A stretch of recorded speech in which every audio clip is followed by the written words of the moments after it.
अरे वाह मो फल बगीचाटी केते सुंदर देखा जाउची। सबु गछरे फूल फल भर्ती हेची। अरे ए कौन मो फल बगीचा भितरी पत्र नथिबा दुईटा मला गछ कुआडू आसिले। ए दुईटा सुखिला गछ मो बगीचार सौंदर्य नष्ट करुचंती। मु शीघ्र ए दुई गछ को काटी दिए। जेमिति काउ से गछ काटिबाकू चेष्टा कला सेतेबेले कुनी आउ मुनि सेठाकू आसिले। काउ अंकल ए दुई गछ को काटनी, पत्र नथिले कौन हैला, ए मानकर तो जीवन अछि ना, तुमे मानकू काटिले तांको भारी कष्ट हेबो। तमे दुई भौणी कुआडू चली आसिल। एइटा मो बगीचा, मु को गछ काटिबी को गछ रखिबी से कथा मु चिंता करिबी। तमे माने एसबु कहिबाकू किए? ए मला गछ प्रति जदि तम मानकर एते दया, जाओ एई दुई गछ को निज सांगरे नै जाओ। दुई भौणी ता कथारे राजी हेई गले। आउ सेमाने दुई सुखिला गछ को धरी घर को आसिले। सेई दुई भौणीकर एक छोट जमी थिला। सेमाने तांको जमी रे परिबा चाष करथिले। सेमाने सेई जमी रे दुई गछ को लगेई देले। दीदी ए दुईटा सुखिला गछर जदि जत्न नेबा कोन ए गछरी पत्र कणिबा? हां भौणी ए दुई गछर भल जत्न नेले खूब शीघ्र ए गछरी पत्र कणिबा। आमे जेमिति परिबा गछ गुड़िंकर जत्न नियंती ए दुई गछंकर भी ठीक सेमिति जत्न नेबा। जा तो मुन्नी गोटी बाल्टी पानी नहीं आसिबो। तापरे मुन्नी पानी नहीं आसिला। दुई गछ मूଳରେ ସେମାନେ पानी ढारिले। एमिति से दुई भौणी प्रतिदिन पत्र नथिबा से दुई गछंकर जत्न नेउथिले। किछि दिन परे से दुई गछरे पत्र कणिला। दीदी देख देख आमे परिश्रम कले बोली ए गछरे पत्र कणिला। हाँ ए पत्र को देखि लागुची ए दुईटा डाणिब गछ। से दुई भौणी एपरी कथा हेउथिले। सेही समय रे काउर स्त्री परिबा नेबा पई तांको पाखक आसिला। की रे तमे माने एबे परिबा सह फल चाष करिबा आरंभ कलणी की? नाई आंटी, अंकल तांको फल बगीचा रे थिबा दुईटी सुखिला गछ काटिबाको चाहुथिले। आमे दुईटी गछ आनी आम जमी रे लगी तांका जत्न नेउचु। ओ अच्छा, तम दुई भौणी हाथ रे सतरे तो जादू अछि। तम सेवा जत्न पाई किछि दिन रे ही सुखिला गछरे पत्र कणिला। हौ छाड़ से कथा, मु किछि परिबा नेबाको आसीथिली। दियो दियो मते किछि ताजा परिबा दियो। तापरे काउर स्त्री टंका देई तांकटू परिबा किनि सेठारु चली गला। एही परी किछि दिन बीती गला। दिने एक अद्भुत घटना घटिला। दीदी ए दीदी शीघ्र आसे, देखे हम जमी रे कोन घटना घटिछि। भौणीर पाटी शुणी कुनी बाहर को आसिला। से देखिला तांको दुई डाणिब गछरे सुना डाणिब फळिछि। ए कोन आम दुई गछरे सुना डाणिब फळिछि? ए सब केमिति संभव? साधारण गछरे कोन एमिति सुना डाणिब फळे? मु त मो आखि को विश्वास करि पारुनी। आमे दुई गछ जादूर गछ। आम गछरे शीघ्र पत्र कणेनी, सेथिपाई समस्ते आमको अदरकारी गछ भाबंती। आमे जेतेबेले काउ बगीचारे बाहरी थिलु से भी आमको अदरकारी गछ भाबी काटिबाको जाउथिला। सेतेबेले तमे दुई भौणी आम जीवन रक्षा कल, आउ आमर अनेक सेवा जत्न भी कल। सेथिपाई आम गछर डाणिबा सुना पलटि गला। एबे तमे दुई भौणी एही सुना डाणिबा बिक्री करी खुशी रे रुह। तापरे दुई भौणी किछि सुना डाणिबा तोली बाजार रे बिक्री कले। धीरे धीरे तांकर सबु अभाव दूर हेई गला। सेमाने एक बड़ घर किनिले। अरे अरे तमे दुई भौणी तो परिबा बाली रो मालिकाणी पालटी गल। एते बड़ घर, एते टंका पैसा तमे माने कोउठु पाइल? मते भी टिके कुह। दुई भौणी थिले भारी सरल। सेमाने काउर स्त्री को सबु सत कथा कहिदेले। सबु शुणी तो काउ स्त्री मनरे लोभ आसिला। से शीघ्र ता स्वामी पाखु गला। अरे तमे कोन सर्वनाश करिदेल? निज गोड़रे निजे कुराड़ी मारिल। से दुई डाणिब गछ को काहेकि से दुई भौणी को देउथिल? से दुई डाणिब गछरे सुना डाणिब फळिछि। सुना डाणिब बिक्री करी से दुई भिकारुणी राजराणी पालटी जाइछंती। तू एसबु कोन कहूचु? मु किछि भी बुझी पारुनी। तापरे ता स्त्री ताकू सबु घटना कहिला। सबु शुणी काउ मनरे भी लोभ आसिला। तो कथा जदि सत हेई थाए से अदरकारी गछ एते मूल्यवान बाहरिबो ता किए जानिथिला। मु एबे से दुई भौणीक पाखरु मो दुई गछ नेई आसीबी। बदमाश दल, तमे दुई जण जानिथिल ना ए दुई गछरे सुना डाणिब फळिबो। सेथिपाई काकुति मिनती करी मो पाखरु ए दुई गछ नेई आसिल। मते एबे मो गछ फेराओ। ମୁଁ ଏ ଦୁଇ ଗଛକୁ କାଟି ମୋ ସାଙ୍ଗରେ ନେଇଯିବି। ଆଗ କିଛି ସୁନା ଡାଣିବ ତୋଳି ନିଏ। ଯେମିତି କାଉ ଗଛରୁ ସୁନା ଡାଣିବ ପାଳିବା ପାଇଁ ତା ପାଖକୁ ଗଲା, ତାକୁ ବହୁତ ଜୋରେ କରେଣ୍ଟ ସକ୍ ଲାଗିଲା। ତୋର ଏତେ ବଡ଼ ସାହସ, ତୁ ମୋ ସୁନା ଡାଣିବ ଚୋରି କରିବାକୁ ଆସିଛୁ? ଯେତେବେଳେ ଆମେ ତ ପାଖରେ ଥିଲୁ ତୁ ଆମର ଯତ୍ନ ନେଲୁ ନାହିଁ, ଓଲଟା ଆମକୁ ମାରିବାକୁ ଚାହୁଁଥିଲୁ। ଏବେ ଯେତେବେଳେ ଜାଣିଲୁ ଆମ ଗଛରେ ସୁନା ଡାଣିବ ଫଳିଛି, ତୁ ଚୋରି କରିବା ପାଇଁ ଏଠାକୁ ଚାଲି ଆସିଲୁ। କାଉ, ମୁଁ ତତେ ଅଭିଶାପ ଦେଉଛି, ଯୋଉ ହାତରେ ତୁମର କ୍ଷତି କରିବାକୁ ଚାହୁଁଥିଲୁ ସେଇ ହାତ ତୋର ଆଉ କାମ କରିବନି। ସାରା ଜୀବନ ତୁ ପଙ୍ଗୁ ହିଁ ରହିବୁ। ତୋ ସ୍ତ୍ରୀ ତତେ ଏ କଥା କହିଲା ବୋଲି ତୁ ଏସବୁ ଜାଣିଲୁ। ମୁଁ ତ ସ୍ତ୍ରୀକୁ ବି ଅଭିଶାପ ଦେଉଛି, ସେ ଆଉ କେବେ ବି କଥା କହିପାରିବନି। ତମେ ଦୁଇ ଜଣ ସାରା ଜୀବନ କଷ୍ଟ ପାଇ ରହିବ। ଗଛର ଅଭିଶାପ ଯୋଗୁଁ ସଙ୍ଗେ ସଙ୍ଗେ ହିଁ କାଉର ହାତ ଅଚଳ ହେଇଗଲା। ତା ସ୍ତ୍ରୀ କଥା କହିପାରିଲାନି। ଏମିତି ଦେଖି ସେ ଦୁଇ ଜଣ ଅନେକ କାନ୍ଦିଲେ। ଯାଦୁର ଗଛ, ଆମର ଭୁଲ ହେଇଗଲା, ଆମକୁ କ୍ଷମା କରିଦିଅ। ଆମେ ଆଉ କେବେ ବି ଏଠାକୁ ଆସିବୁନି। ଏ ଅଭିଶାପରୁ ଆମକୁ ମୁକ୍ତ କର। କୁନି ଝିଅ, ମତେ କ୍ଷମା କରିଦେ। ମୁଁ ଲୋଭରେ ପଡ଼ି ସୁନା ଡାଣିବ ନେବାକୁ ଆସିଥିଲି। ମୁଁ ଆଉ କେବେ ବି ତୋର କ୍ଷତି କରିବାକୁ ଚିନ୍ତା କରିବିନି। ଏ ଯାଦୁର ଗଛକୁ କହ ସେ ଆମକୁ ଭଲ କରିଦେଉ। ମୋ ସ୍ତ୍ରୀ ବି ତମମାନଙ୍କୁ କ୍ଷମା ମାଗୁଛି, ଦୟାକରି ଆମକୁ କ୍ଷମା କରିଦିଅ। ଯାଦୁର ଗଛ, ଏମାନେ ନିଜ ଭୁଲ ବୁଝି ସାରିଲେଣି, ଏବେ ଏମାନଙ୍କୁ କ୍ଷମା କରିଦିଅ। ଠିକ ଅଛି କୁନି, ମୁଁ ତୋ ପାଇଁ ଏମାନଙ୍କୁ କ୍ଷମା କରିଦେଉଛି, ହେଲେ ମୁଁ ମୋ ଅଭିଶାପ ଫେରେଇ ନେଇ ପାରିବିନି। ତମେ ଦୁଇ ଜଣ ସେତେବେଳେ ଏ ଅଭିଶାପରୁ ମୁକ୍ତ ହେବ ଯେତେବେଳେ ତମେ ଦୁଇ ଜଣ କାହାର ଜିନିଷକୁ ବି ଲୋଭ ନ କରି ସଜଟେ ହିଁ କାମ କରିବ। ଏବେ ତମେ ମାନେ ଘରକୁ ଯାଅ। ତାପରେ ସେ ଦୁଇ କାଉ ସେଠାରୁ ଚାଲିଗଲେ। ସେମାନେ ଆଉ କାହା ଜିନିଷକୁ ବି ଲୋଭ ନ କରି ନିଜ ଫଳ ବଗିଚାର ଯତ୍ନ ନେଉଥିଲେ। ଧୀରେ ଧୀରେ ସେମାନେ ସୁସ୍ଥ ହେଇଗଲେ। ସେପଟେ ଦୁଇ ଭଉଣୀ ସୁନା ଡାଣିବ ବିକ୍ରି କରି ଅନେକ ଖୁସିରେ ରହିଲେ। ସାଙ୍ଗ ଗୁଡି, ପିଙ୍କି, ତମେ ଦୁଇ ଜଣ କଣ ଆଜି ଖେଳିବନି? ତମେ ମାନେ ସେ ବ୍ୟାଗ ଧରି କୁଆଡେ ଯାଉଛ? କୁନି, ଆମେ ସ୍କୁଲ ଯାଉଛୁ।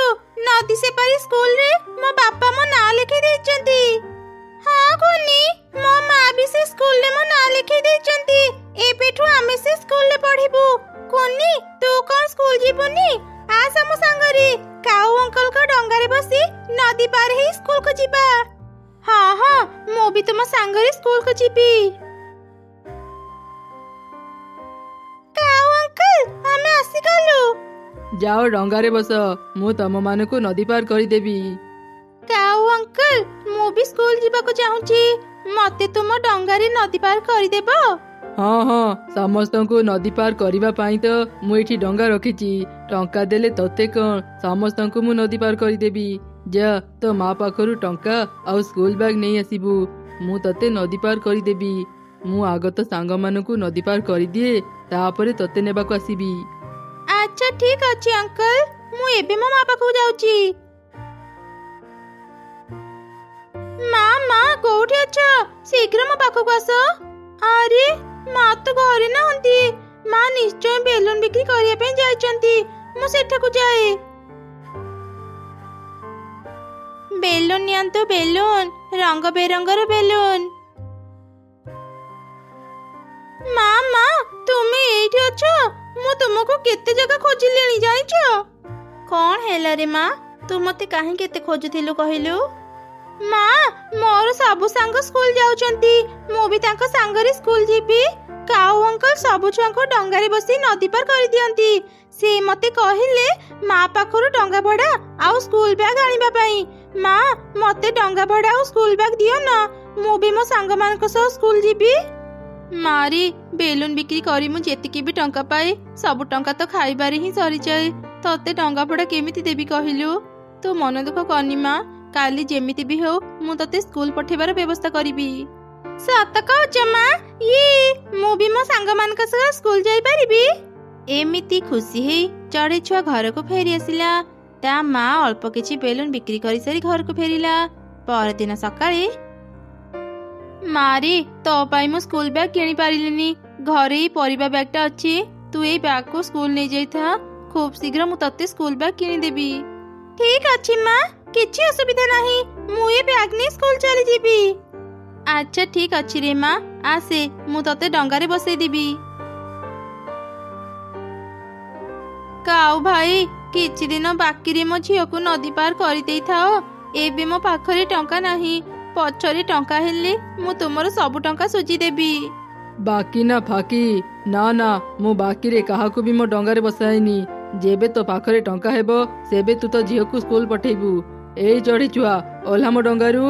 ଚଢ଼େଇ, ତୁ ଏତେ ଗରିବ, ତୁ ଗୋଟେ ସ୍କୁଲ ବ୍ୟାଗ ବି କିଣି ପାରିଲୁନି, ପରିବା ବ୍ୟାଗ ଦେଇ ଝିଅକୁ ସ୍କୁଲ ପଠଉଛୁ? ଛି ଛି। କାଉ ଭାଇ, ମୁଁ ଗରିବ ବୋଲି ତୁମେ ମୋର ଏତେ ଅପମାନ କଲ? ମା କୁନି, ଶୀଘ୍ର ଡଙ୍ଗାରୁ ଓହ୍ଲେଇଆ, ଆମେ ଘରକୁ ଯିବା। ଯା ଯା, ମାଗଣାରେ ନଦୀ ପାର ହେବାକୁ ଚାହୁଁଥିଲା, ଅପମାନ କରିବିନି ତ କଣ ତୋର ପୂଜା କରିବି? ଏ ଗରିବ ଚଢ଼େଇ ଗୁଡା ମତେ ଭାରି ହଇରାଣ କରୁଛନ୍ତି। ମା ଚଢ଼େଇ ଆଉ ତାର ଝିଅ ମନ ଦୁଃଖରେ ଘରକୁ ଫେରି ଆସିଲେ। ସ୍କୁଲ ଯାଇ ନପାରି ଚଢ଼େଇ ଛୁଆ ଅନେକ କାନ୍ଦିଲା। ସେପଟେ ଦିନେ ଗୋଟେ ବୁଢ଼ୀ ଚଢ଼େଇ କାଉ ପାଖକୁ ଗଲା। ଆରେ ପୁଅ, ମତେ ଟିକେ ନଦୀ ପାର କରିଦେବୁ, ମୁଁ ମୋ ଝିଅ ଘରକୁ ଯିବି। ହଁ ହଁ, ଟଙ୍କା ଦେଇ ମୋ ଡଙ୍ଗାରେ ବସ। ଆରେ ପୁଅ, ମୋ ପାଖରେ ଏବେ ଟଙ୍କା ନାହିଁ, ମୋ ଝିଅ ଘରେ ପହଞ୍ଚିଲା ପରେ ମୁଁ ତାଠୁ ମାଗି ତତେ ଟଙ୍କା ଦେଇଦେବି। ଟଙ୍କା ନାହିଁ ତ ଡଙ୍ଗାରେ ଚଢିବାକୁ କାହିଁକି ଚାଲି ଆସିଲ? ତମ ଭଳି ଗରିବ ମାନଙ୍କୁ ମୁଁ ମୋ ଡଙ୍ଗାରେ ଉଠାଇନି। ମତେ ବିରକ୍ତ ନକରି ଏଠୁ ଚାଲିଯାଅ। କେତେଟା ଟଙ୍କା ପାଇଁ ତୁ ଗୋଟେ ବୁଢ଼ୀକୁ ଅପମାନ ଦେଉଛୁ? ଏ ଡଙ୍ଗାକୁ ନେଇ ତୁ ଯୋଉ ଅହଙ୍କାର କରୁଛୁ ତାହା ବେଶୀ ଦିନ ରହିବନି, ବୁଝିଲୁ? ଏମିତି କହି ସେ ବୁଢ଼ୀ ଚଢ଼େଇ ସେଠାରୁ ଚାଲିଗଲା। ରାସ୍ତାରେ ସେ ଗୋଟେ ବେଲୁନକୁ ଉଡୁଥିବାର ଦେଖିଲା। ଯେମିତି ବେଲୁନ ଉଡ଼ି ଉଡ଼ି ତା ପାଖକୁ ଆସିଲା, ସେ ସେଇ ବେଲୁନକୁ ଧରି ନେଲା। ଏ ବେଲୁନଟା କାହାର? ତାକୁ ପାଇଲେ ମୁଁ ତାକୁ ଏ ବେଲୁନ ଫେରେଇ ଦିଅନ୍ତି। ଏ ବେଲୁନଟା ମୋର ବୁଢ଼ୀ ମା, ମୁଁ ବେଲୁନ ବିକ୍ରି କରିବା ପାଇଁ ବାହାରିଥିଲି। ହଠାତ୍ ମୋ ହାତରୁ ଗୋଟେ ବେଲୁନ ଉଡ଼ିଗଲା। ତାକୁ ଧରିବା ପାଇଁ ମୁଁ ତା ପଛରେ ଉଡୁଥିଲି। ଶେଷରେ ତୁମେ ମୋ ବେଲୁନ ଧରିଲ। ଓ ଆଚ୍ଛା, ଏଇ ନେ ତ ବେଲୁନ। ବୁଢ଼ୀ ମା, ଏପଟେ ତୁମେ କୁଆଡେ ଯାଉଥିଲ? ତାପରେ ସେ ବୁଢ଼ୀ ଚଢ଼େଇ ମା ଚଢ଼େଇକୁ ସବୁ ଘଟଣା କହିଲା। ସେ କାଉ ତୁମକୁ ବି ନଦୀ ପାର କରିଦେଲାନି? ମୋ ଝିଅ ସ୍କୁଲ ଯିବାକୁ ଚାହୁଁଥିଲା, ହେଲେ ଟଙ୍କା ନାହିଁ ବୋଲି ସେ କାଉ ମୋ ଝିଅକୁ ନଦୀ ପାର କରିଦେଲାନି। ସ୍କୁଲ ଯିବା ପାଇଁ ମୋ ଝିଅ କେତେ କାନ୍ଦୁଛି, ହେଲେ କଣ କରିବି କୁହ ବୁଢ଼ୀ ମା? ତାକୁ ସ୍କୁଲ ପଠେଇବା ପାଇଁ ମୁଁ ଟଙ୍କା ଯୋଗାଡ଼ କରିପାରୁନି। ମାରେ, ତୋ କଥା ଶୁଣି ମତେ ଏକ ଉପାୟ ମିଳିଗଲା। ମୁଁ ତ ଘର ତିଆରି କରି ଜାଣିଛି। ତୋ ପାଖରେ ଯେତେ ବେଲୁନ ଅଛି ମତେ ଦେ, ମୁଁ ସେସବୁ ଦେଇ ଗୋଟେ ସୁନ୍ଦର ଘର ତିଆରି କରିଦେବି। ସେଇ ବେଲୁନ ଘରେ ବସି ତୋ ଝିଅ ନଦୀ ପାର ହେଇ ସବୁଦିନ ସ୍କୁଲ ଯାଇପାରିବ। ଆଉ ତା ସହ ଅନ୍ୟ ଚଢ଼େଇ ମାନଙ୍କୁ ବି ତୋ ବେଲୁନ ଘର ଦ୍ୱାରା ନଦୀ ପାର କରି ତୁ କିଛି ଟଙ୍କା ଇନକମ୍ କରିପାରିବୁ। ତୁମେ ସତ କହୁଛ ବୁଢ଼ୀ ମା? ତୁମେ ବେଲୁନରେ ଘର ତିଆରି କରିପାରିବ? ସେମିତି ହେଲେ ତ ବହୁତ ଭଲ ହେବ। ମୁଁ ତୁମକୁ ବି ନଦୀ ପାର କରିଦେବି।